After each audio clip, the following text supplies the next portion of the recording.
Welcome to IBTV. Tirupati జిల్లా Sullurpeta RDO కార్యాలయంలో ధనవంతులకే సేవలు అందుతున్నాయని కాంగ్రెస్ నేతలు మండిపడ్డారు. మాతమ్మ గుడి స్థలాల ఆక్రమణకు నిరసిస్తూ ఆర్డీఓను కలిసిన వారు స్పందన లేకపోతే కార్యాలయం ఎదుట ధర్నాకు సిద్ధమవుతున్నామని హెచ్చరించారు. ప్రజల సమస్యలపై అధికారులు స్పందించాల్సిన అవసరం ఉందన్నారు. మా బాలగురు బాబు, మా కాంగ్రెస్ పార్టీ లీడర్లు, మా కాంగ్రెస్ పార్టీ అభిమానులు అందరి సమక్షంలో ఆర్డీఓ మేడం అని మేము కలిసాం. ఆర్డీఓ మేడం ఒక 2-3 నెలల్లో ఈ గుడి విషయం కానీ, అరుంధతి వాడ విషయం కానీ, ఆర్ఎంబీ విషయం కానీ మొత్తం పూర్తి చేస్తామని మళ్ళీ మాట ఇచ్చింది. ఆ మాట ప్రకారం మేము మళ్ళా వెనక్కి తిరిగి వెళ్తున్నాం.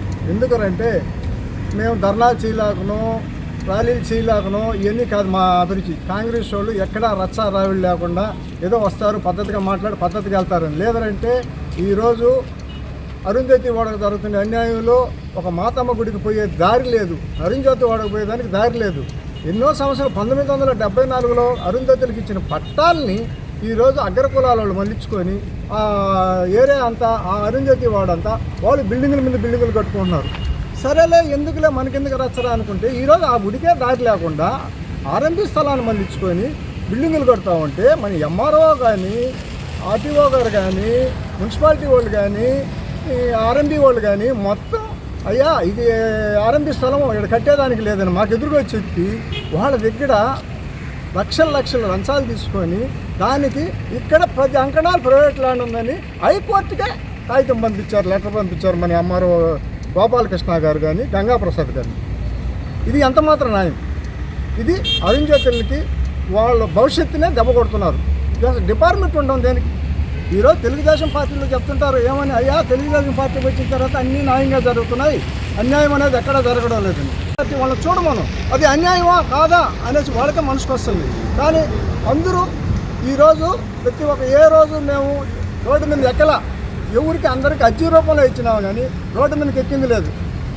రాబోయే కాలంలో ఈశ్వరు ఆర్డీఓ గారు చెప్పిన మాట ప్రకారం మాకు కానీ న్యాయం జరగకపోతే అదే దగ్గర ఎంఆర్ఓ ఆఫీస్ కాడ, ఆర్డీఓ ఆఫీస్ కాడ గుడి ముందరనే వేల మందితో మేము ధర్నా చేస్తామని ఈ సభగా కాంగ్రెస్ పార్టీ తరఫున మనం చేసుకుంటూ సెలవు తీసుకుంటాం. ఈరోజు సూలూరుపేట ఆర్డీఓ మేడం దగ్గరికి వచ్చి మేము కొన్ని విషయాలు తెలియజేయడం జరిగింది.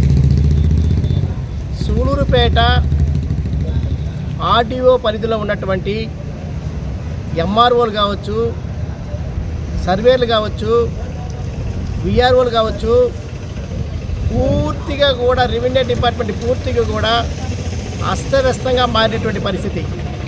ఇది చాలా ఘోరం. ఈ ఆఫీస్కి రావాలనంటే ధనవంతులుగా ఉంటే మాత్రమే ఈ ఆఫీస్కి, ఆర్డీఓ ఆఫీస్కి తొక్కండి. పేదవాళ్ళు ఎవరు కూడా ఈ ఆర్డీఓ ఆఫీస్కి రావాల్సిన అవసరమే లేదు. ఎందుకంటే టైం వేస్ట్. ఒక కాంగ్రెస్ పార్టీ జిల్లా అధ్యక్షుడిగా నేను ఒకటే సెలవిస్తూ ఉన్నాను ప్రజలకి, మీరు ఏదైనా చేసుకోవాలనుకుంటే పోరాటం ద్వారా తప్ప నేరుగా వచ్చి ఏ ఒక్క విషయం కూడా ఇక్కడ చేసుకోలేరు. మేము కొన్ని సంవత్సరం రోజుల దగ్గర నుంచి మేము మా యొక్క సూలూరుపేట ఇన్ఛార్జి వెంకటాచలపతి గారి యొక్క ఆధ్వర్యంలో ఒక అరుంధతి వాడకి అన్యాయం జరిగిందని, అక్కడ ఉన్నటువంటి మాతమ్మ గుడిని ఆక్రమించి దాని పక్కన ఉన్నటువంటి ముందున్నటువంటి దాన్ని అంతా కూడా ఆక్రమించి బిల్డింగ్లు కట్టేస్తున్నారని, దాన్ని ఆపండి అని చెప్పి ఎన్నోసార్లు ఆర్డీఓ